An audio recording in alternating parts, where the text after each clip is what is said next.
তিনজনে বাবু হয়েছে টোটাল, রাতেও তো হলো, টোটাল 4টা বাবু হয়েছে আলহামদুলিল্লাহ। আর এখন একসাথে 2টা বাবু হয়েছে, এটা মেয়ে বাবু, এটা ছেলে বাবু, আর এটাও ছেলে বাবু।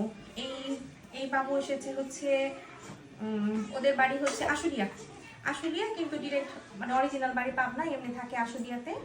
আর ওদের বাড়ি হচ্ছে যশোরে, আর ওদের বাড়ি হচ্ছে মির্জাপুরে। 2 ছেলে 1 মেয়ে।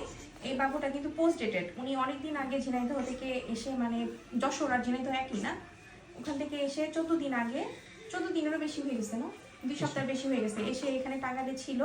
তারপর আল্লাহর রহমতে নর্মাল ডেলিভারির জন্য ওয়েট করছিল। অ্যামনিওটিক ফ্লুইড কিন্তু কম ছিল, 6 ছিল মাত্র। হ্যাঁ, আলহামদুলিল্লাহ আজকে নর্মাল ডেলিভারি হলো। উনি ওনাদের ওর মা না বাবার ফ্রেন্ডের বাসায় ছিল। তো যাই হোক আল্লাহর রহমতে নর্মাল হয়েছে শেষ পর্যন্ত। প্রত্যেকটা বাচ্চার মাই ভালো আছে। এটা কিন্তু পোস্ট ডেটেড বেবি, মানে 2 সপ্তাহ পার হয়ে ডেট ওভার হয়ে কিন্তু হয়েছে। এটা একদম সময় মতো হয়েছে। এটাও post dated baby, date over হয়ে হয়েছে। হ্যাঁ, ওরও 2টা ডেট পার হয়ে তারপরে হয়েছে। তো যাই হোক আপনারা ভয় পাবেন না, দেখা যায় যে ডেট ওভার হয়ে যাওয়ার পরেও 14 দিন অপেক্ষা করা যায়। যদি বাচ্চার নড়াচড়া 24 ঘন্টা 10 বার থাকে তাহলে কিন্তু নড়াচড়া করা যায়, মানে ওই অপেক্ষা করা যায়। 10 বার মানে কীভাবে, একবার যদি 3বার বা 4বার করে তাও কিন্তু একবারই কাউন্ট করতে হবে। আর প্রতি ঘন্টায় ঘন্টায় যদি একবার নড়াচড়া করে তাহলে তো খুবই ভালো আলহামদুলিল্লাহ।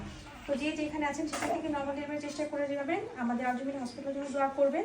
এত দূর থেকে না আসলেও চলবে, আপনি যদি সাহস করে আপনার অপেক্ষা করেন দেখবেন যেখানে আছেন সেখানে নর্মাল ডেলিভারি হবে। তো ভালো থাকবেন সবাই, সুস্থ থাকবেন। আল্লাহ হাফেজ, আসসালামু আলাইকুম।